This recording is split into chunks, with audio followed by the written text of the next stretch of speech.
जिंदगी में अगर कुछ करने की चाह हो तो आगे आने वाली हर चुनौतियां आसान लगती है। दोस्तों, आज मैं आपको एक ऐसी लड़की की कहानी सुनाने जा रहा हूं जो कि आप ही की तरह यूपीएससी क्रैक करना चाहता था। उस लड़की की कहानी सुनकर आपके रोंगटे खड़े हो जाएंगे, यूपीएससी क्रैक करने की आग लग जाएगी। अगर ऐसा नहीं हुआ तो वीडियो को डिसलाइक कर दीजिएगा।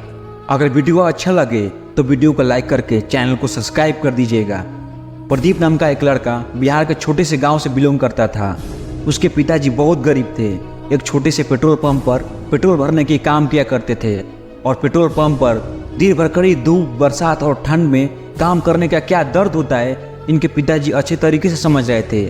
तभी उन्होंने सोच लिया कि चलो, मैं तो कुछ नहीं कर पाया, लेकिन मैं अपने बेटे को पढ़ा लिखा कर बड़ा अफसर जरूर बनाऊंगा, क्योंकि मैं नहीं चाहता जिस हालात में मैं अपनी ज़िंदगी गुजार रहा हूँ मेरा बेटा भी ऐसे ही गुजारे। दोस्तों, प्रदीप अपने बीकॉम कंप्लीट करके अपने पिताजी से कहता है कि पिताजी, मैं यूपीएससी की तैयारी करने के लिए दिल्ली जाना चाहता हूँ। उनके पिताजी बिना कुछ सोचे दिल्ली पढ़ाई करने के लिए हाँ कर दिए और 10-15 हज़ार रुपया प्रदीप को देकर यूपीएससी की तैयारी के लिए भेज दिए। लेकिन जब प्रदीप दिल्ली जाकर कोचिंग के बारे में बात करता है तो वहाँ की कोचिंग की फीस जानकर शॉक हो जाता है और प्रदीप अपने कमरे में आकर सोचने लगता है कि यार, कोचिंग का फीस इतना ज़्यादा है, मेरा पिताजी कहाँ से इतना पैसा लाएंगे। लगता है मैं अपने सपनों को पूरा नहीं कर पाऊंगा। फिर प्रदीप अपने पिताजी को कॉल करके बताता है कि पिताजी, यहाँ तो कोचिंग का फीस बहुत ज़्यादा है, मैं घर आ जाता हूँ।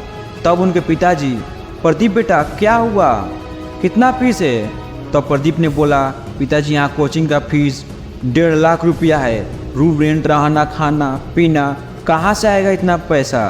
तब उनके पिताजी बोले, बेटा तुम टेंशन मत लो, तुम कोचिंग ज्वाइन करो और मैं पैसा 1-2 दिन में भेज देता हूँ।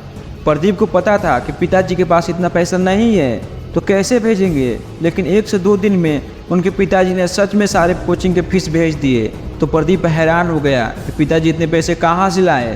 तभी जानने का प्रयास किया। जब इसे पता चला कि मेरे पिताजी मेरे कोचिंग की फीस के लिए इतना बड़ा कदम उठा लिए हैं, उसके बाद प्रदीप की आंखों में आंसू रुकने का नाम ही नहीं ले रहा था। क्या पता, क्योंकि इनके पिताजी अपनी पूरी ज़िंदगी भर की कमाई से बनाए हुए घर अपने बेटे को पढ़ाने के लिए बेच दिया और खुद रेंट के घर पर आने लगे।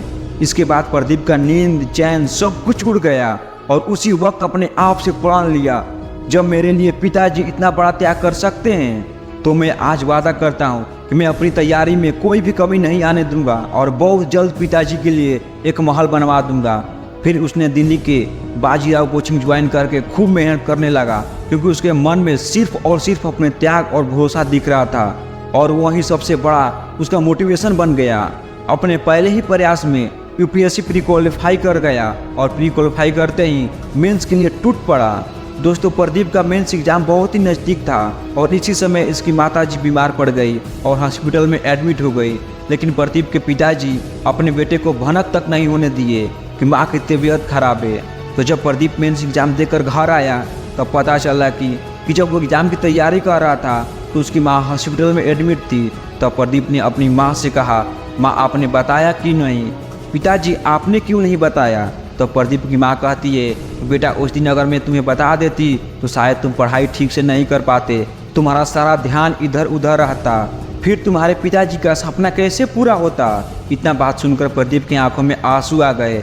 तब प्रदीप ने कहा, माँ आप तो टेंशन मत ले, आपका प्रदीप बहुत अच्छे से पढ़ाई किया है, बहुत जल्दी आईएएस बनूंगा माँ। इसके बाद प्रदीप वापस दिल्ली आ गया। अब वो वक्त आ गया था यूपीएससी फाइनल रिजल्ट चेक करने के लिए। इसने अपना रोल नंबर डाला, चेक किया, तब प्रदीप खुशी से झूम उठा, क्योंकि प्रदीप अपने पहले ही प्रयास में अपनी कड़ी मेहनत और दृढ़ संकल्प के दम पर यूपीएससी एग्जाम क्रैक कर दिया और 96 रैंक हासिल किया। दोस्तों, कैसा लगा प्रदीप का संघर्ष भरा कहानी? अगर वीडियो अच्छा लगे तो वीडियो को लाइक करके चैनल को सब्सक्राइब कर दीजिएगा। फिर मिलते हैं अगले